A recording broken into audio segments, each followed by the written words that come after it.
दर्शकों, नारी ने जब से अपने सौंदर्य का महत्व पहचाना है, तब से वह उसे प्राप्त करने या कायम रखने के लिए कुछ ज्यादा ही प्रयत्नशील नजर आने लगी है। उसके इन्हीं प्रयत्नों के फल स्वरूप ही श्रृंगार की उत्पत्ति हुई और श्रृंगार के प्रति अधिक लगाव नारी का एक प्रमुख गुण बन गया। श्रृंगार की ओर नारी के रुझान का एक कारण तो ये है कि श्रृंगार सौंदर्य का पर्याय यानी ऑल्टरनेटिव बन गया है, क्योंकि श्रृंगार में नारी के प्रकृति प्रदत्त सौंदर्य को संवारने व उसमें और आकर्षण पैदा कर देने की शक्ति होती है।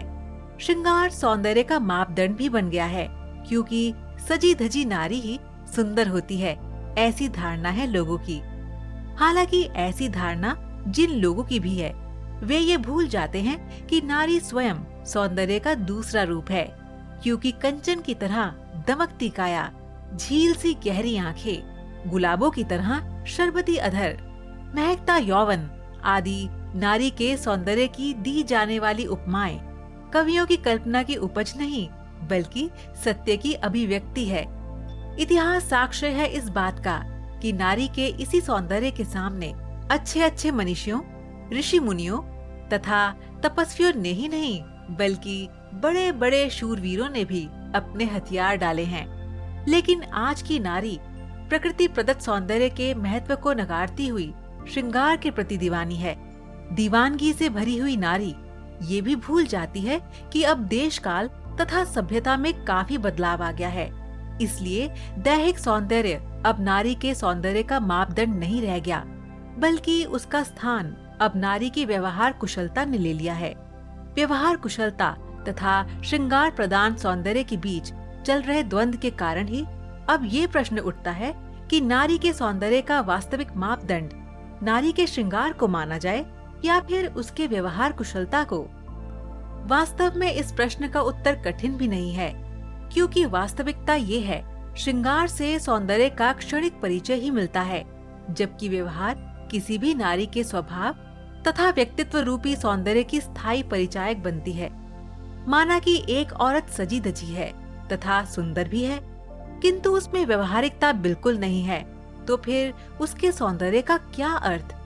इसके विपरीत एक और औरत ना तो सुंदर है तथा ना ही सजी धजी है, लेकिन उसका व्यवहार बहुत अच्छा है, तो फिर उसके सुंदर या श्रृंगार ना किए होने से कोई फर्क नहीं पड़ता।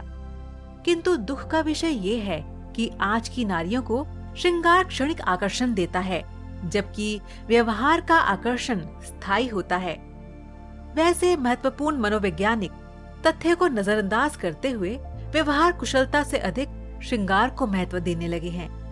इसका कारण ये है कि नारी के हृदय में बसी हुई अत्यधिक श्रृंगार करने की भावना ने व्यवहार कुशलता का आकार बहुत ही छोटा कर दिया है, जबकि आज की नारी को इस सत्य से भी परिचित होना चाहिए कि व्यवहार कुशलता श्रृंगार के स्थान को पूरा कर देती है, लेकिन व्यवहार का स्थान पूरा करने की क्षमता श्रृंगार में बिल्कुल भी नहीं है।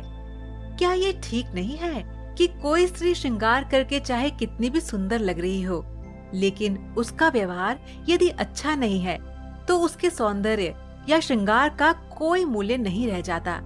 इसके विपरीत मधुर बोलने वाली, कर्तव्यों का निष्ठापूर्वक पालन करने वाली, परिवार के प्रति दायित्व निर्वहन की कला में निपुण तथा आत्मनिर्भरता व आत्मसम्मान से भरपूर नारी 16 श्रृंगार की हुई किसी दूसरी नारी से लाख गुना सुंदर होती है। इसका मतलब ये नहीं है कि नारी को श्रृंगार नहीं करना चाहिए, बल्कि कहने का मतलब ये है कि श्रृंगार की हुई नारी का यदि व्यवहार भी अच्छा हो तो सोने में सुहागा है।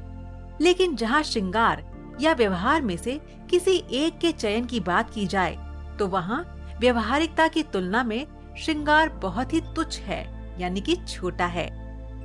तो निष्कर्ष ये है कि नारी तो स्वयं ही इतनी सुंदर होती है कि उसे सौंदर्य का पर्याय माना जाता है, लेकिन ममत्व और उदारता की भावना, कर्तव्य परायणता, श्रेष्ठ विचार रखना, जीवंतता तथा मधुर भाषी होना आदि वे गुण हैं जो किसी भी नारी को संपूर्ण सौंदर्य प्रदान करते हैं।